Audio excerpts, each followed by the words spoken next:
Welcome back to our figure drawing with Ms. Arnowski. Today we're going to be shading in our figure. There are a few tips and tricks that I'm going to share with you.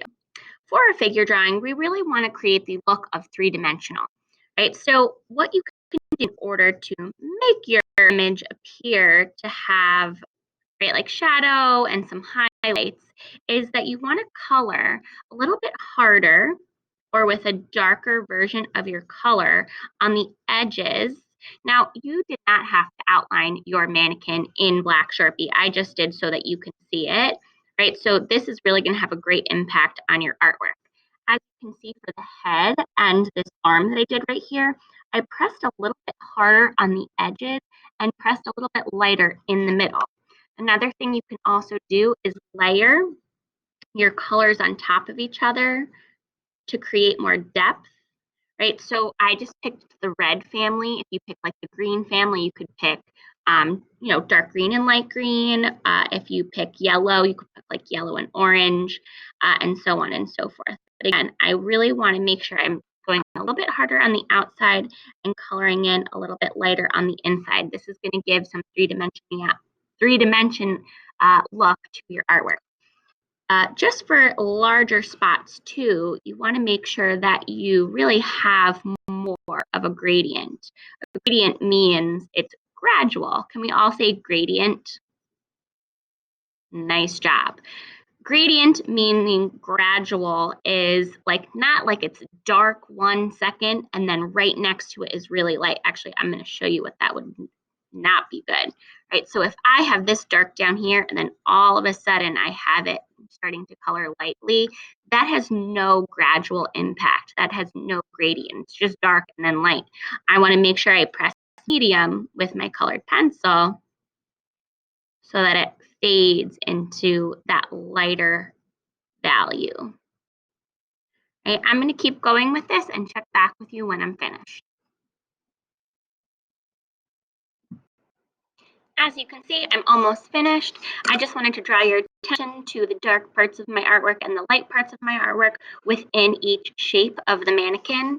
And when you're coloring, I would like to remind you that you don't necessarily need to press extremely hard. You are building up color on top of each other. So I'm layering this red on top of each other, getting lighter towards the edge, and then switching colors to really add dimension to the art. If you accidentally get a little bit too dark in places and you don't add that lighter area, that highlight that really makes it look three-dimensional, what you can do, let's say I'm going to color this a little too dark right now. Uh-oh, I made a mistake. I'm going to take my eraser.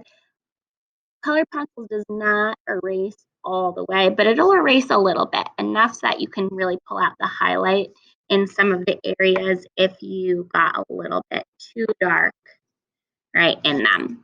After you finish with coloring your mannequin, you're going to design a background. You can create whatever type of background you would like. It could be abstract, or it could have something to do with the action or motion of the person that you drew. So if your person is kicking a goal, right, you might want to include the goal, some bleachers, a scoreboard. I think I'm going to go for a more abstract background. And you need to fill up your whole background. There should be no areas that are just forgotten about. I'm going to divide mine into 4 sections to give myself 4 different designs. Let's see.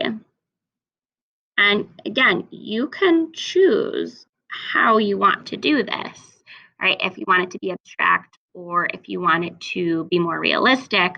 But another option would be to do both. So let's say this was your person kicking a goal. Again, just using that as an example, you could divide this up and draw different logos in each, right? You can draw like a Manchester logo in one, you could draw soccer balls in another, you could draw a scoreboard in another, and maybe soccer cleats in another section, right? So kind of combining the two. I'm going to check back in with you when I finish my design. I'm making some progress on my background, but I'm certainly not finished. I just wanted to stress that this is really the creative part of this artwork, right? It's up to you how you design your background. Your objective is to fill up the whole thing with interesting details. There should be no part of your composition that's left out. Can we all say composition? Nice job. A composition is how you decide to put your artwork together, all the little pieces and how it comes together to be a complete artwork, right? So for example, I don't have a complete composition yet at all, right? I still have two blank areas of my artwork. I wanted to show you the choices that you have. You can do your background with just Sharpie if you would like to. You could do it with just colored pencil, or you could do a combination of the both. I actually think I'm gonna start adding like some color, right, and shading with colored pencil to some of these circles, right, that I have here. So it kind of looks like they're orbs floating, but then I'm gonna choose not to color this area here. On this section of my artwork, instead of coloring all these little dots that I created, they're pretty cool, I'm gonna only color the background. These are the artistic choices that I'm making.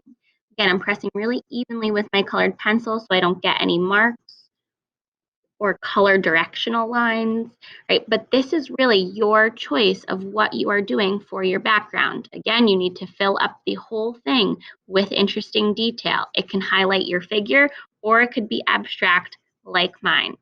Enjoy today's lesson. I'm excited to see what ideas you're going to come up with.